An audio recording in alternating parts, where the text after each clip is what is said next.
and welcome. You're listening to the X22 Report. My name is Dave, and this is episode 565, and today is January 13th, 2015, and the title of this episode is Obama Seeks Boots on the Ground to Get Assad.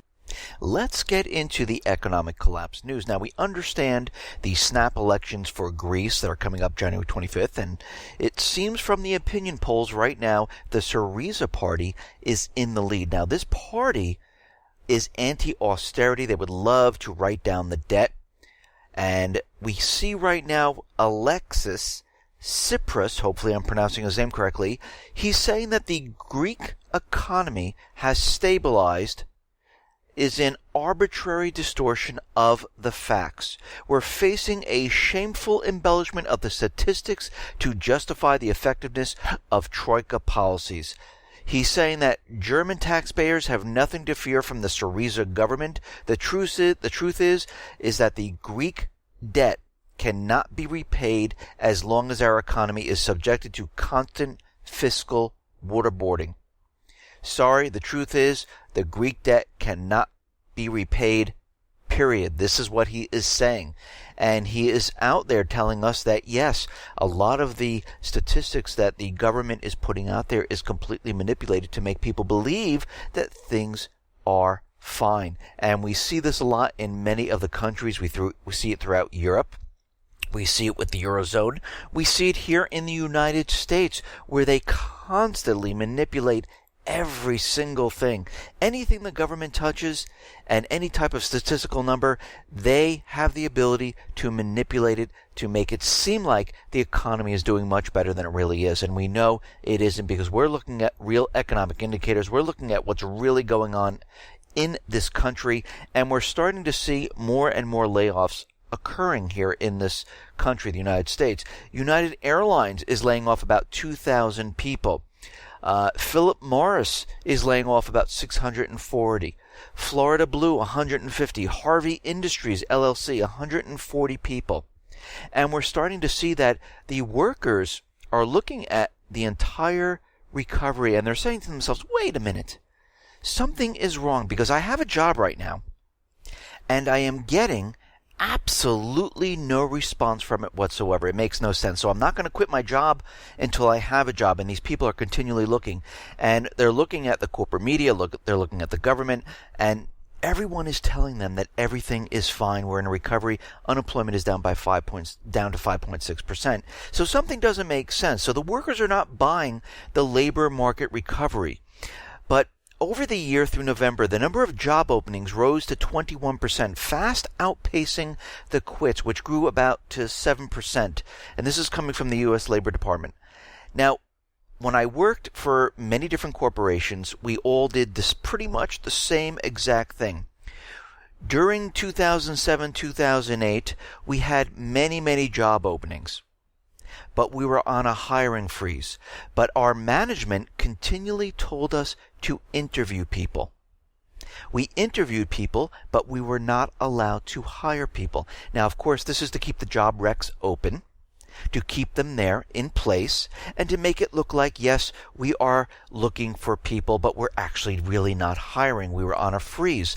And this is not just in one company, but this is in many different companies that happen. And I see this happening right now, where a lot of companies are saying, yes, we have plenty of job openings, but they will not get back to you when you send a resume in. And if you do go in for an interview, they actually really don't hire people. This is a practice that is done over and over again in corporate America. And I went through it. I was involved in it.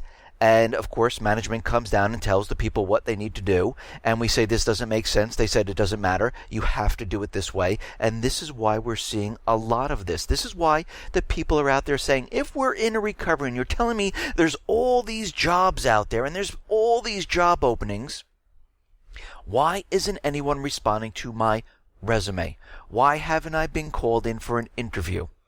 And we're starting to see this, and people are starting to question what is really going on, because the 5.6% unemployment rate makes no sense when people just can't leave their job and go to another job.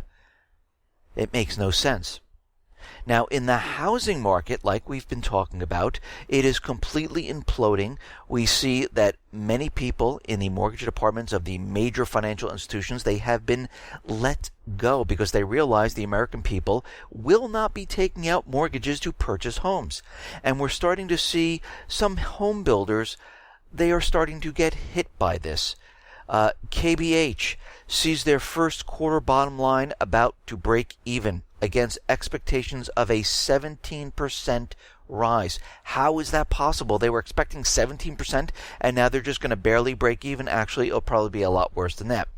KB Home CFO says first quarter margins expected to be down.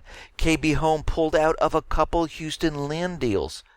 And we see this from a lot of different builders where they're kind of halting construction at this point. They're not getting into any more deals. And we're also seeing existing home sales declining. And all of this is starting to implode all around at this point. Now, there are 5 warning signs that the economy is collapsing, and it's looming on the horizon, and we're getting closer and closer to this. There are signs that there's an economic meltdown coming similar to 2008.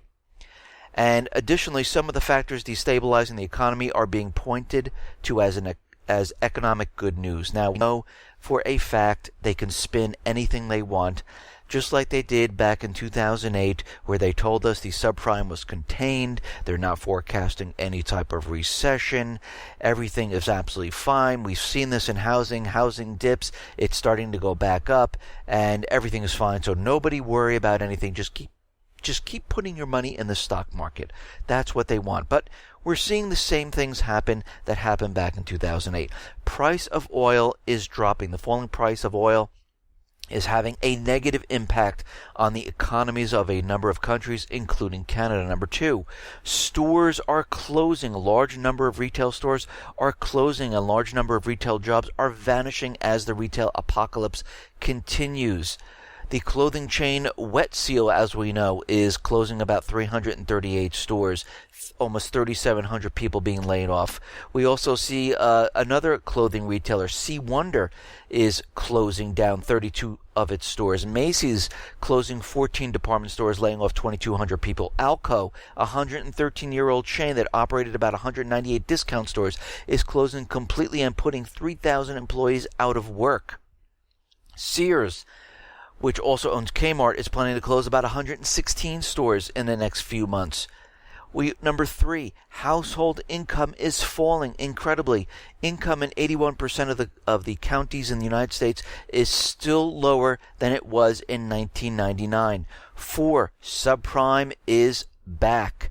And that's the practice of making loans to people who are at high risk. We see this in the auto industry. We are now seeing it in the home mortgage industry. Wells Fargo is now once again making subprime home loans to those people who really can't afford those homes. And we're seeing the same thing reoccur because they're continually pumping up this bubble. 5, the bond market is booming. The Times deal book called a recent rally in the bond prices a warning sign and noted that the bond market has proven track record for predicting economic problems. It pointed out that the prices for U.S. Treasury bonds are surging despite the fact those instruments are paying an interest rate of less than 2%. Investors buy bonds for security when they think stocks are about to collapse. And we can see right now they're continually pushing the market higher and higher. High frequency trading, plunge protection team, free money to the banks to pump up the stock market. Doesn't matter what the companies are doing today. It doesn't matter if they're making money or not, or they have 1 or 1,000 employees. If they're laying off, it makes no difference. They're detached from reality at this point.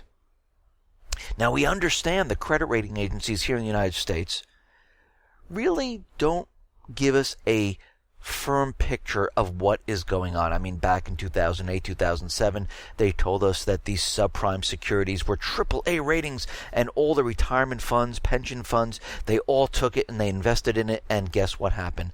A lot of people lost a lot of their wealth because of this. The credit rating agencies are downgrading Russia and other countries.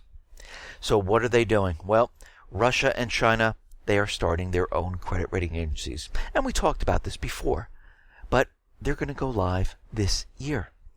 The new Universal Credit Rating Group, UCRG, is being set up to rival the existing agencies Moody, S&P, and Fitch. And its first rating will be issued this year. The setting up of the UCRG is in its final stages, ready to challenge the big three that currently dominate the industry. The managing director of Rus Rating, Alexander, I'm not even going to pronounce his last name, this is what he has said. The new agency will be based in Hong Kong and provide a check on the big three, which some analysts say don't provide an accurate reading of the economic situations. Now, the question is, when this new agency comes out, how are they going to rate the United States and Russia and Brazil, Venezuela, Argentina, and most of the BRIC nations? They're going to counter what the U.S. credit rating agencies are rating. So there'll be some discrepancy saying, wait, something's wrong here. Why is this credit rating agency giving a better credit rating compared to what the U.S.-based credit rating agencies are giving? And why now is the U.S. being downgraded by the Russia-China credit rating agency? So we're going to have problems as we go forward. It's not going to make sense. And this is exactly what they want to do. They want to show everyone why it doesn't make sense, why these credit rating agencies are not really looking at what's going on. They're being controlled by the government. You have to remember, S&P tried to downgrade the United States. The United States sued S&P and said, don't ever do that again. And guess what? They backed off. And we can see right now, from everything that's going on, that this is going to be a huge problem, because we have to remember, the IMF is going to be looking at the yuan renminbi to be a reserve currency. They're going to put it through some tests. Of course, as we know, the United States might try to stop this, which most likely they will. They'll probably veto or do whatever they need to do to stop this. BRIC system is live right now. And now they have their own credit rating agency. So we can see where we're headed here. And we could see why the false flag events are being ramped up all around the world. Because they realize that how are they going to explain away all of this? And they don't want to be blamed for this collapse. Because all these countries, Russia, China, North Korea, Iran, Syria, Brazil, Argentina, Venezuela, they all know the dollar is dying. They realize this. This is why they started the BRIC system. Because they have seen what is coming. They know what is coming. They understand that they cannot be involved with this. They need to separate themselves from it.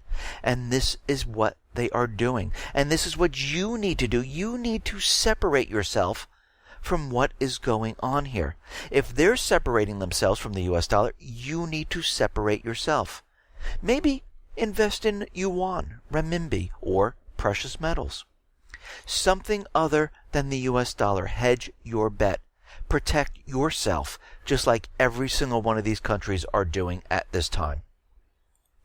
Now, as we know, and we can see it now all around the world, the governments of every country are trying to get rid of the people's rights. And they love violating them. They don't really care at this point.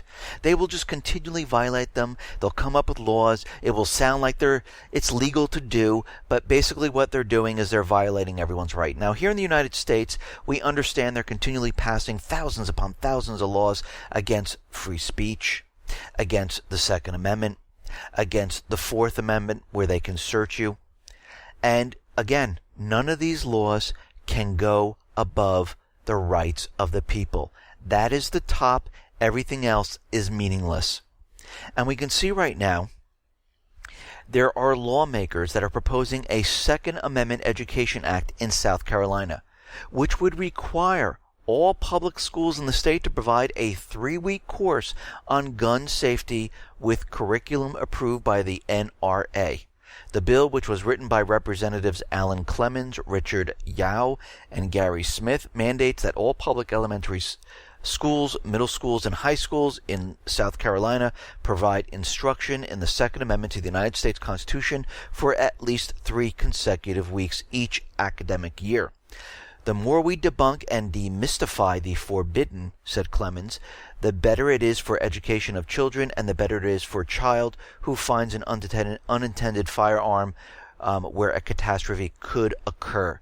Now again, those people who are responsible, those people who understand firearms, keep it locked up, which I do at all times. And I think this is actually a very good thing, because the more you demystify and you teach people and understand the weapon and understand how to use it and what it can be and what can be done, instead of having the U.S. government out there saying, listen, it's scary, weapons are scary, the assault rifle's scary, everything is scary, it makes you scared.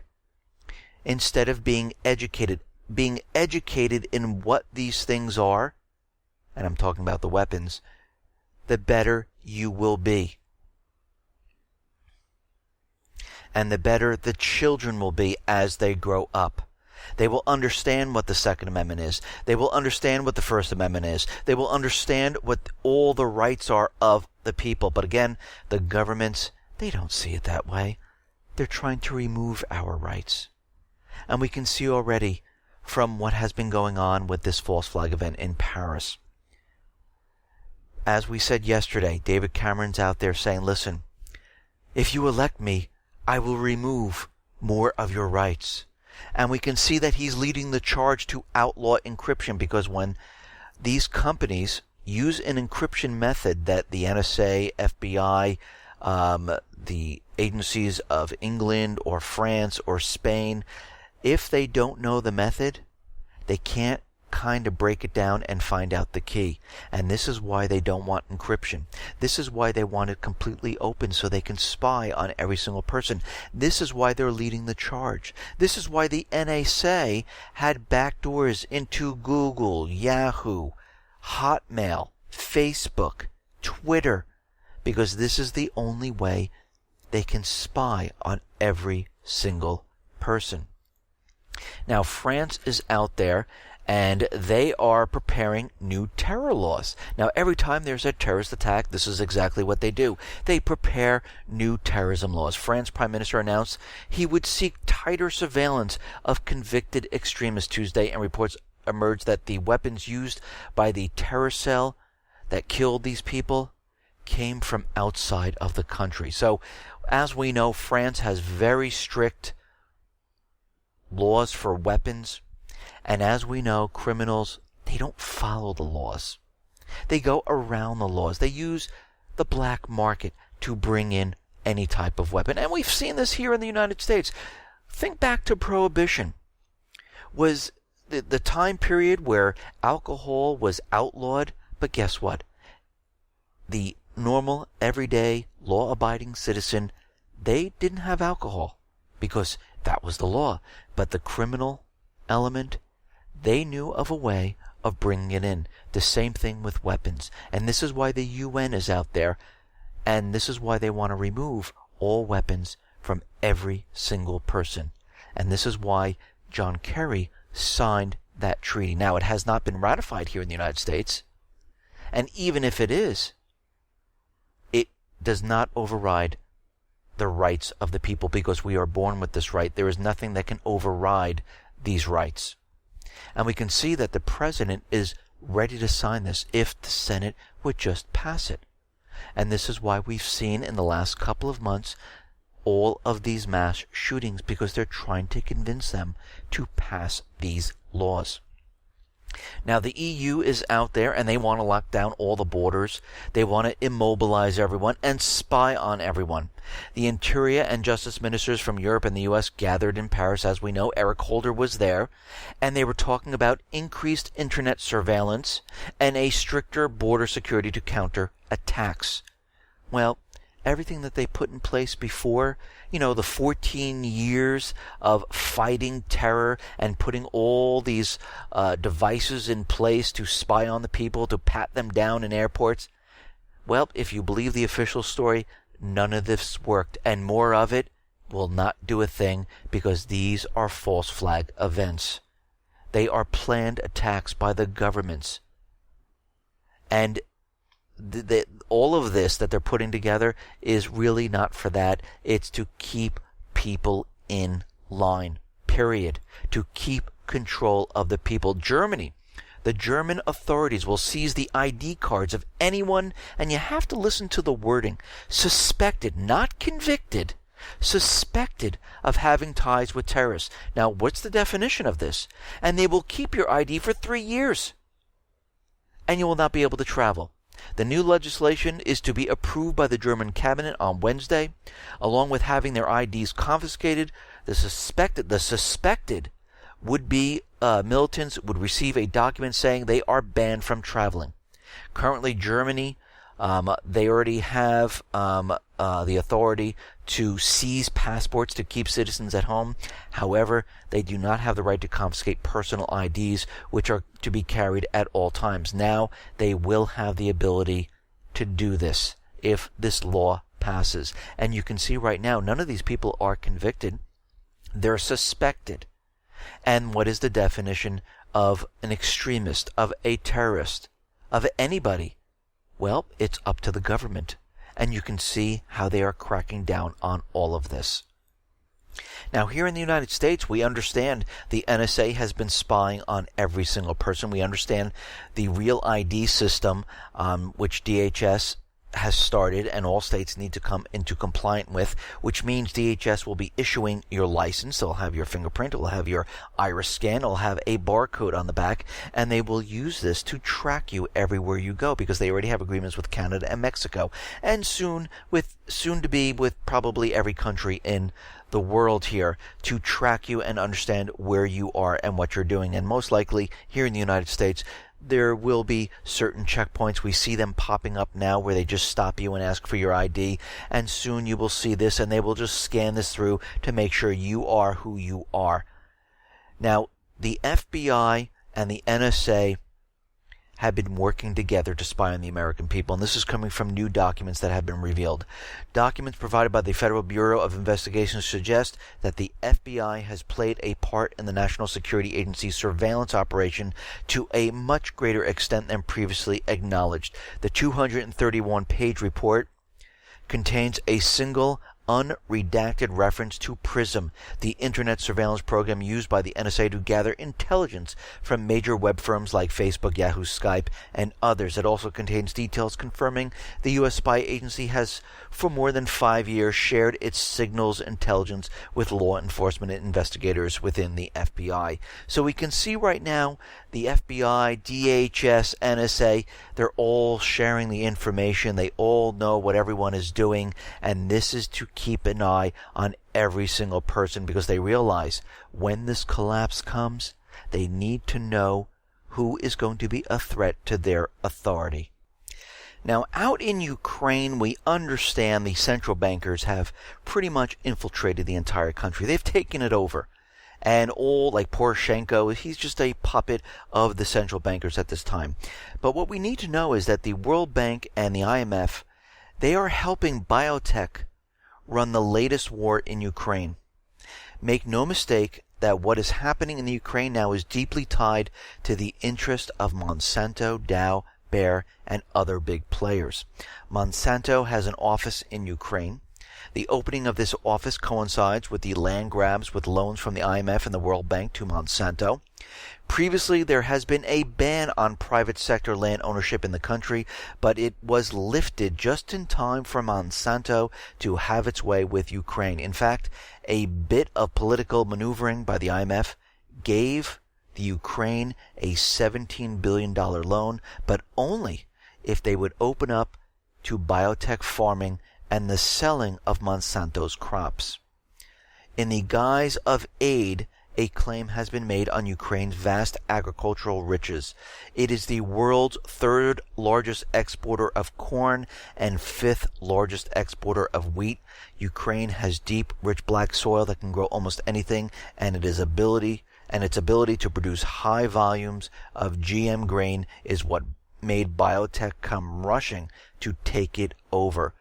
So we can see already what is happening, getting their hands on the soil. They want genetically modified food. They want to sell it across to different countries, and we see a lot of these countries are starting to reject this type of food. And actually, the United States doesn't reject it at all. Everyone is eating it. And this is why you need to step away from the genetically modified market and try to find those foods that are not. And I know it's very difficult to do, but you can do it, or grow your own if you can. But what we're seeing is a lot of the seeds now are being infected, and it is even hard to grow your own food that is completely separate and apart from the genetically modified food. But we can see right now, again, the bankers, the corporations, they're all in bed with each other. They're selling their natural resources of the country to corporations, to banks, and this is exactly what they do. They go into these countries and they just rip them apart, and they leave all the people in debt. Now, it seems there is many different explosions happening in the Donetsk area near the airport. The Ukrainian military heavily shelled the area of Donetsk airport. What has happened there is the Donetsk people have told the Ukraine military to leave this area, and if they don't, they will face destruction. And then the Ukrainian military said, you know what? We're just going to shell you. And they went ahead and they started bombing the entire area. And we can see the situation in Ukraine is actually getting worse. Ukraine President Poroshenko said Tuesday he will sign a decree authorizing a new wave of mobilization in the crisis-hit country on January 14th. According to the Ukrainian defense minister, the mobilization is expected to begin on January 20th. And will be held in 3 stages. Ukraine plans to bolster its military by calling up some 50,000 people during the new wave of mobilization. If they're in a ceasefire and they're talking about peace, why do they need to mobilize? Why do they need to call up 50,000 people? And what else are they doing to mobilize? Well, Ukraine plans to mobilize cars owned by both businessmen and state enterprises for the needs of the military in Donbass. We are planning on seizing transport vehicles and equipment during the next mobilization waves, which will be sent to special centers in Ukraine and also engineer bases so that we can accept this equipment, carry out maintenance, and then send it for accomplishing tasks. The equipment is seized free of charge, but in case it is destroyed during battle, the armed actions of the state will have to pay the damages that have been incurred on the property. And we can see right now, why are they doing this? If they're talking about peace, ceasefire, that we're not building up our military, we're not receiving lethal weapons, we're not getting ready to go on an offensive. Well, all their actions show this is exactly what they're doing. They're ready to mount a major offensive in southeast Ukraine and then maneuver their forces to Crimea. Now, Russia is looking at this and they're saying, we're a little concerned about what's going on. Defense Ministry will focus its efforts on increasing the combat capabilities of its units and increasing combat strength in Crimea, because what's going on here? The Russian Deputy Foreign Minister warns the situation in eastern Ukraine is deteriorating. It is not getting better. And we see mobilization, we see troop movement, and we see that Ukraine is getting ready to do something really, really big. Now, what is that something? At this point, we don't know. But we know for a fact that they're maneuvering all their military assets. They're receiving lethal weapons. They are receiving training for something big. And that big thing is going to war with Russia. And we can see they're building up to this. And of course, they are most likely going to use a false flag event to blame Russia or the southeastern people of why they need to attack, because they're going to say they've broken the ceasefire and all we have left now is to go after them. And while we're doing this, we're going to go after Crimea as well. Now, Russia is out there and they have sent a formal inquiry to France. They've sent an official inquiry for an explanation of why the Mistral helicopter carrier was not delivered to Russia according to an earlier signed agreement.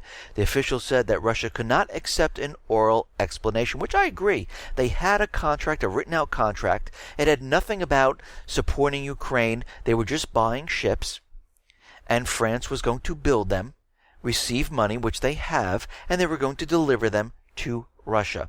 Well, French people, the government, the government has not delivered the ships. The people built the ships, but the government is not delivering because they're being pressured by NATO and the United States and other countries.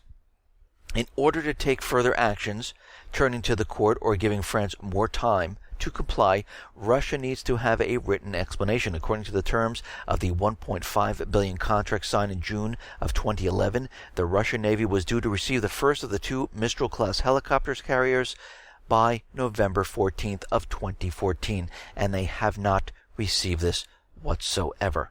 So what does this mean? It's either France has to repay this money, and of course France can't because they're completely broke. The United States wants NATO to purchase these ships, but they can't because NATO does not have enough money. So they're stuck, and they are stalling at this point. And right now we'll have to see what Russia does to push France into giving them these ships.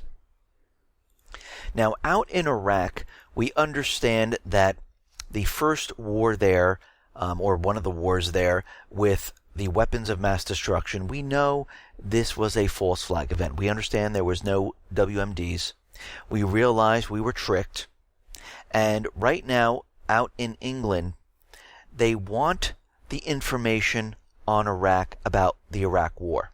A cross-party group of MPs are pushing for the long-awaited inquiry into the Iraq War to be published before the elections. Now, of course, they don't want to hand this over before the elections because this is going to hurt their chances of winning.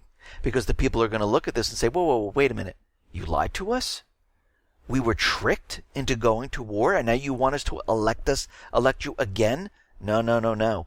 But the MPs, including former Attorney General, former Home Office Minister, and others, said they were concerned the report would not be published before the elections. Some claim that the publication is being withheld on purpose. Yes, it is, to delay it until after the elections, fearing its revelations may influence the results.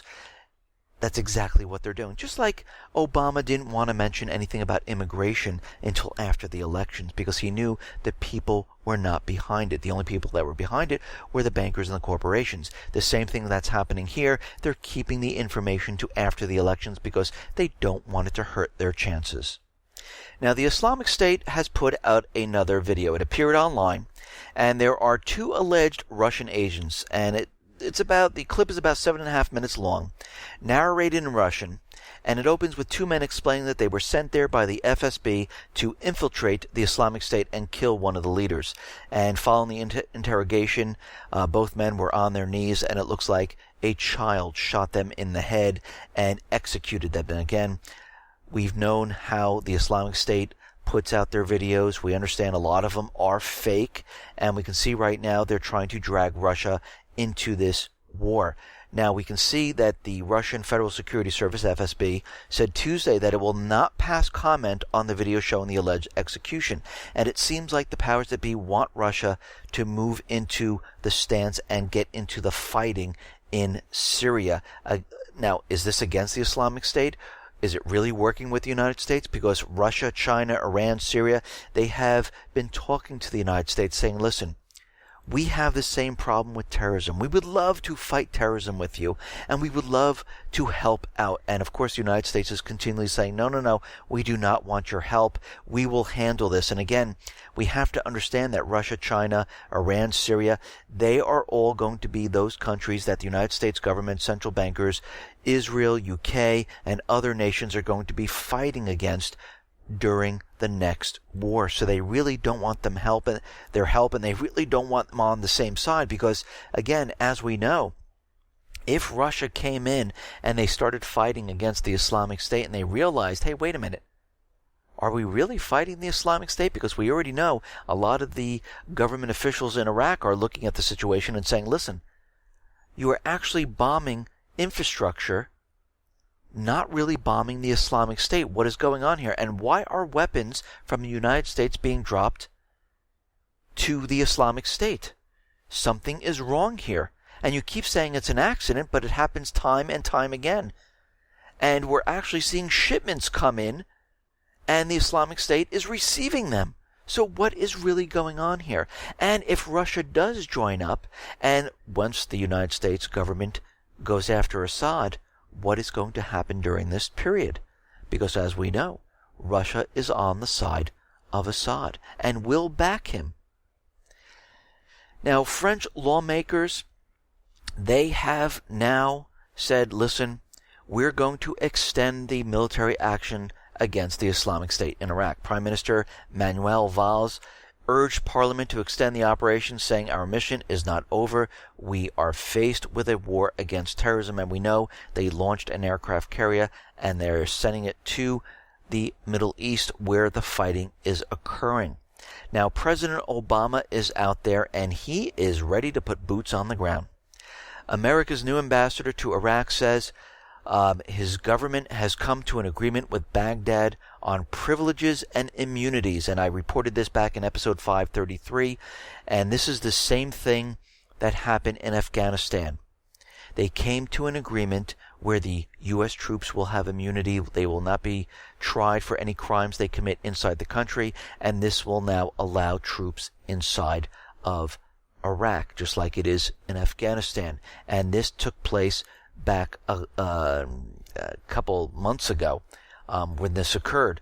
And we can see already they are ready now to put boots on the ground. General Martin Dempsey, the chairman of the Joint Chiefs of Staffs, indicated to the House of Representatives Armed Services Committee that the strength of the Islamic State relative to the Iraqi army may be such that we would recommend abandoning Obama's repeated pledge, no boots on the ground. We might have to send troops into Iraq, into Syria.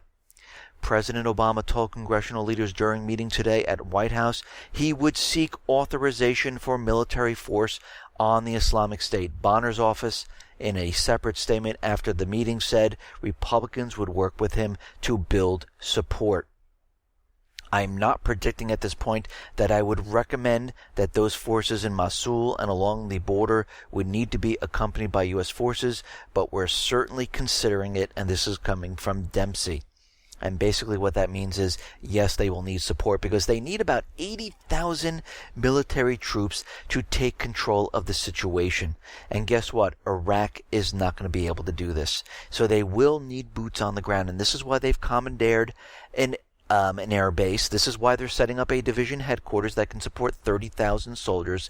And we repeatedly said this time and time again, that they will be putting boots on the ground. And now he is seeking authorization to do so.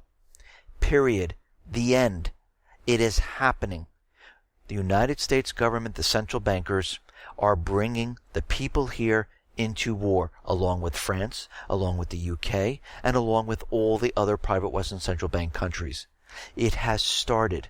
And we can see from the past reports that I've done leading up to this point, everything that we talked about, all the indicators, has shown us that yes, they have been preparing for this, and here we are. Now, all those people it's going to come to as a surprise. Like, what do you mean? We're putting boots on the ground? How did this happen? Well, we knew that this was coming. We knew they were getting ready to do this. Now, we understand while Obama was talking about cybersecurity, the U.S. Central Command was hit. But again, were they really hit? Well, not really. Their social media accounts were hit. YouTube, Twitter, and those get hit all the time. And we can see that these attacks doesn't mean they're coming from the Islamic State. Anyone could have attacked this and said it was from them. And this is exactly what we're seeing at this point.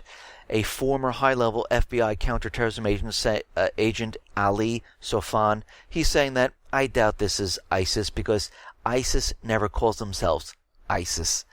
And the hacker collective Anonymous, and I don't know if this is absolutely true because it is very hard to track where these attacks are coming from. They're saying that these did not originate from the Middle East whatsoever. All of the attacks were coming from Maryland. Now, is the United States government that stupid to do this and do it right from someplace in Maryland? Or was it someone else doing this to show that, yes, we can hack the YouTube, Twitter accounts of CENTCOM? But again, this is a propaganda. It was done while Obama was talking about cybersecurity. Is this a coincidence? I really don't think so. I think this was actually planned to convince everyone that it was coming from the Islamic State. Now, we see the U.S. Department of Homeland Security has no coordinated strategy to counter cyber attacks targeting the basic electronic systems in 9,000 government buildings. They're just not prepared for this, and they're not going to be able to do this. So what they're going to do is they're going to bring in more troops and put them in front of the buildings. That makes sense. And as we know, most of these cyber attacks are an inside job, and the ones that are coming are going to be from our government, from the central bankers, to get us into war and to blame the entire collapse on another group and another country.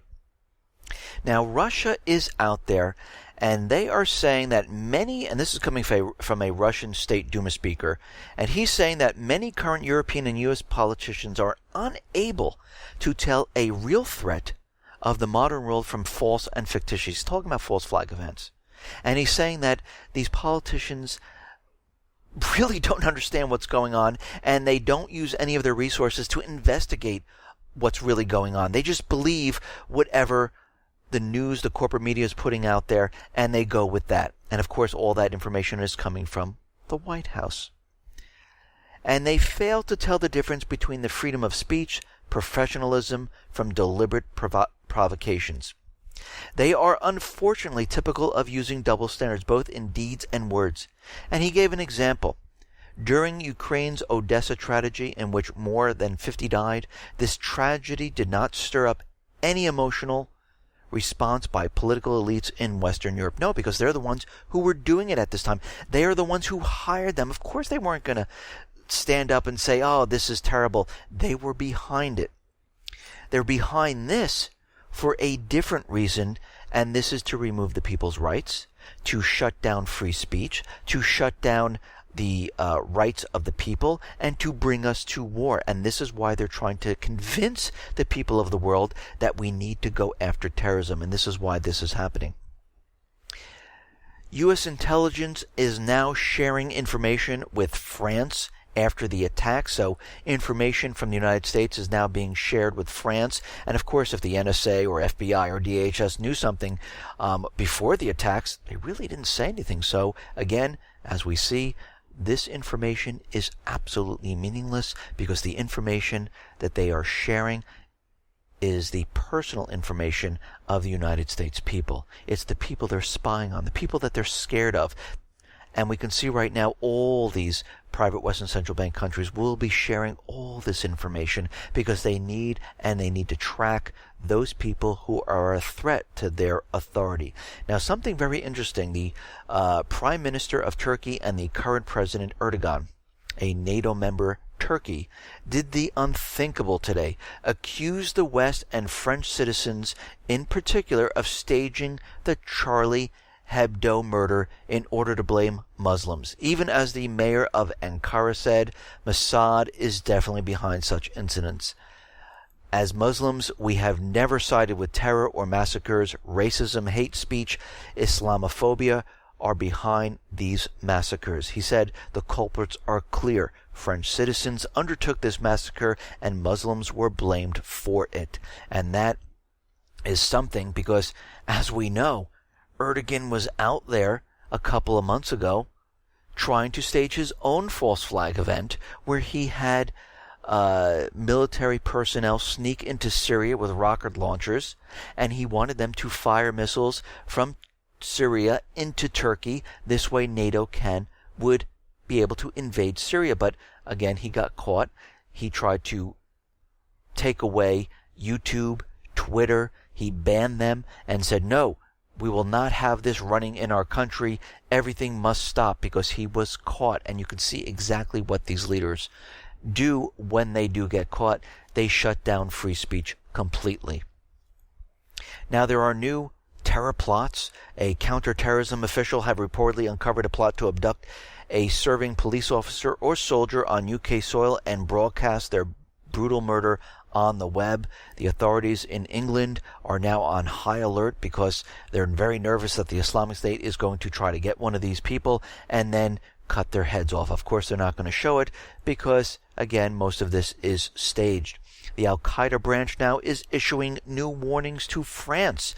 France pays the cost of its violence on Muslim countries and the violation of their sanctity. As long as its soldiers occupy countries such as Mali, Central Africa, and bombard our people in Syria and Iraq, and as long as its lame media continues to undermine our Prophet Muhammad, France will expose itself to the worst and more, and we are coming after you. And we can see these warnings are flying everywhere today, that Al-Qaeda, the Islamic State, are coming after UK, Germany, the US, Italy, Spain. It is nonstop. The scare tactics of the government are pushing this as hard as they possibly can to get us into war, and we are going to see a lot more of these events because they realize the system is collapsing. It's getting harder and harder to convince people that we're in a recovery. Europe is completely falling apart, and here in the United States, all they have left is suppressing gold and pushing the stock market higher. That is it, because the rest of the country is starting to realize something is wrong. Some people might not be able to put their finger on it. Some people might not be able to make sense of it, but they realize in their gut that something is not right. Just like the workforce today is saying, listen, we're not in a recovery. I'm putting out my resume and something is wrong.